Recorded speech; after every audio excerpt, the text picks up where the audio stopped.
Assalamualaikum. Today in Introduction to Literary Studies, the topic is studying drama and we will be discussing the major genres in drama. So what is drama?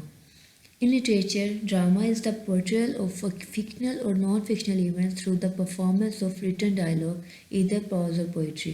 Literature में जो drama है ये basically fictional या non fictional जो भी events होते हैं, कुछ वाक़यात होते हैं, उनको परफॉर्म किया जाता है थ्रू रिटन डायलॉग, जो कि प्रोज भी हो सकते हैं और पोइट्री की फॉर्म में भी डायलॉग्स हो सकते हैं.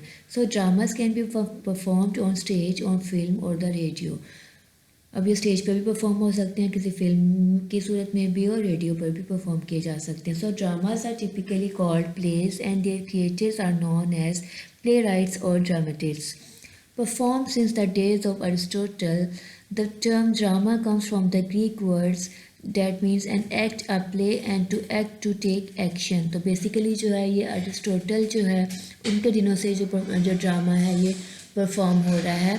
और जो आपके जो है ये बेसिकली इसमें जो है आपका ये ग्रीक वर्ड था जिसका कि मीनिंग है एन एक्ट और a play, and to act और टू टेक एक्शन, कि कुछ भी परफॉर्म करना या एक्शन करना.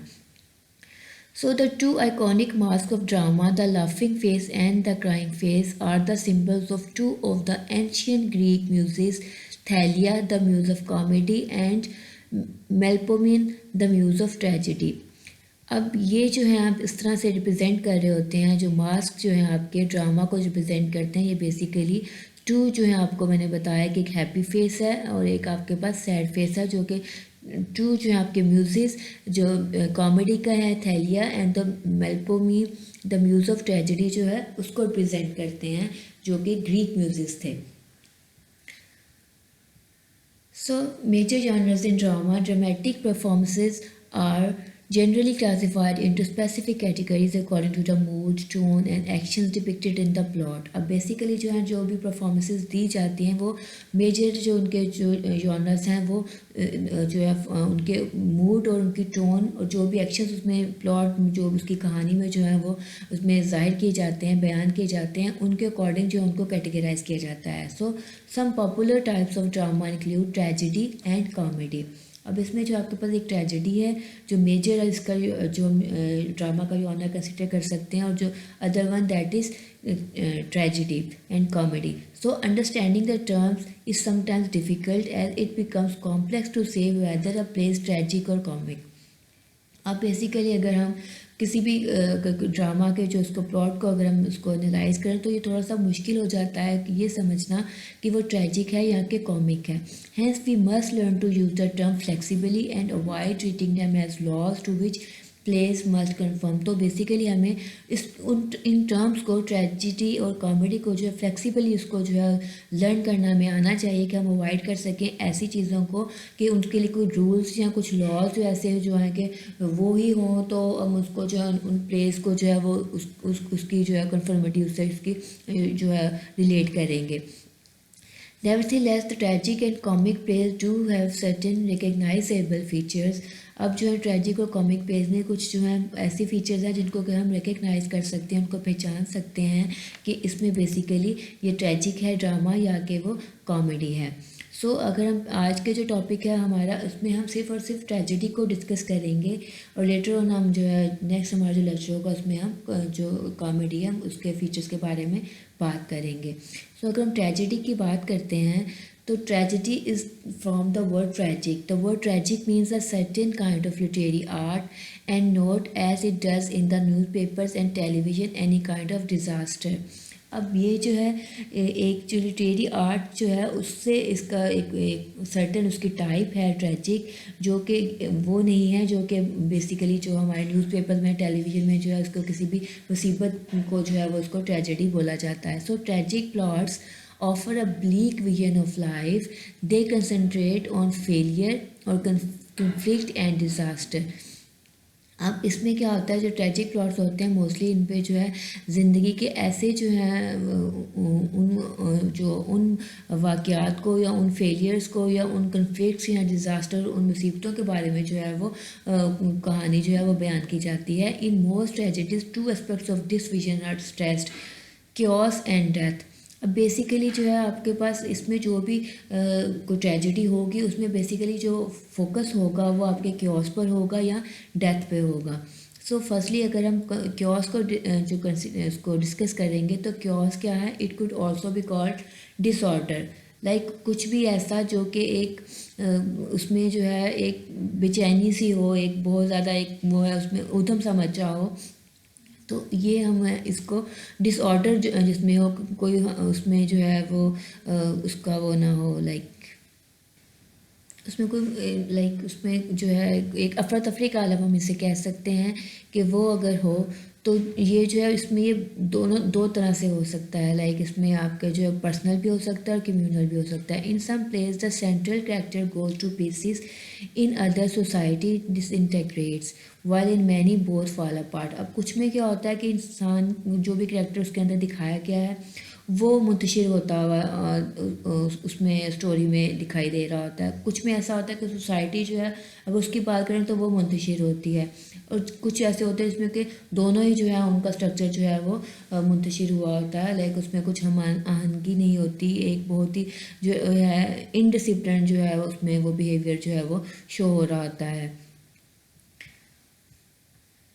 सो एग्जाम्पल्स हम इसकी अगर हम देखते हैं तो ओथेलो जो है अगर प्ले अगर आपने उसमें पढ़ा हो तो सो ओथेलो का जो character descends into personal chaos when he is misled into believing that his wife is unfaithful. तो जो ओथेलो का जो कैरेक्टर था वो बेसिकली क्या, उसको एक पर्सनल उसमें क्योस से गुजर रहा होता है कि जब उसको ये बताया जा रहा होता है कि वो इस बात पर यकीन कर ले कि उसकी जो वाइफ है वो फेथफुल नहीं है। At one point he actually uses the word though the tone is a loving one. अब एक जगह पे तो वो उस वर्ड को भी क्योस के वर्ड को भी यूज़ करेगा अगर जो उसकी जो टोन थी वो बहुत ही लविंग थी। His wife Desdemona has just excited and has just exited and looking after her he plays playfully says। अब उसके वो जो उसकी बीवी जो है डेस्टिमोना वो जैसे हो जाती है तो वो उसको जो है वो कहता है उसके बारे में बहुत ही प्लेफुली से, आई वुड लव थी एंड व्हेन आई लव थी not chaos is come again. तो वैसे तो वो उससे प्यार करता होता है लेकिन उसका जो है वो क्योस में जो है वो अगर उसके ऊपर जो क्योस की जो कैफ़े जब आती है तो वो उसको तब लगता है कि जब तब वो उससे प्यार नहीं करता। तो ऑब्वियसली वो जो है उसकी अपनी मेंटल जो कंडीशन है वही जो है डिसइंटेग्रेट हो रही होती है, वही मुंतशिर हो रही होती है कि वो अपने जो उसका फेथ है वो उसको भी वो खो देता है। So the terrible irony is that it does. When Othello is misled, he becomes psychological wreck who at one point collapses in helpless rage. अब इसमें क्या है, जो ओथेलो जो है वो उसको जब मिसलीड किया जा रहा होता है तो वो साइकोलॉजिकली जो है वो एक बहुत ही डिज़ास्टर का शिकार हो जाता है, और एक पॉइंट पे वो बिल्कुल ही हेल्पलेस होकर बहुत ही ज़्यादा वो गुस्से का शिकार हो जाता है। So nobility and dignity give way to the chaos of an inhuman thirst for revenge. तो इसकी वजह से जो क्या होता है जब वो क्योस का शिकार होता है तो उसकी जितनी नोबिलिटी है वो और उसकी जो डिग्निटी है वो सब जो है वो खो जाती है और वो इनह्यूमनली बिहेव करता है और रिवेंज के लिए जो है वो उसके लिए वो फर्दर प्रोसीड करता है उस प्ले में अपनी वाइफ के अगेंस्ट, क्योंकि उसे होता है कि वो उसको चीट कर रही है। So the next point that is stressed in tragedy is death. So chaos usually ends in death. अब chaos जो है वो basically कहाँ पे एंड होता है, डेथ पे जाके। अगर हम उस ड्रामे ओथेलो के कैरेक्टर की बात करते हैं तो वो भी एट द एंड रिवेंज लेता है अपनी वाइफ से और वो उसको किल कर देता है। So the greatest shadow that hangs over all tragedy अब जो है वो डेथ है। At the end of Shakespeare's tragedies there is often a stark comment on the triumph of death. अब उसमें अगर हम देखें शेक्सपियर की ट्रेजेडीज़ में तो वहाँ पर बहुत ही एक आम जो है उसके जो है एक डेथ के जो उसकी जीत के ऊपर हुआ उसने बहुत वो उसको पॉइंट आउट किया हुआ है। Hamlet closes with the entry of Fortinbras who sees the bodies of Hamlet, Laertes and Claudius and गैट्यूड ही सॉलमली एड्रेसेस डेथ। अब वो जो है जब इतनी सारी जो वो डेड बॉडीज वो देख रहा होता है तो उसमें वो किस तरह से उसको जो है वो कमेंट करता है, O proud death what feast is toward in thine eternal cell that so many princes at a shot so bloodily has struck. So the image is horrific. अब डेथ जो है वो उसको एज अ हंग्री हंटर के तौर पर उसने जो है वो उसको प्रेजेंट किया है कि जो कि who in order to have a feast has struck down princes, कि जिसने अपने एक दावत के तौर पर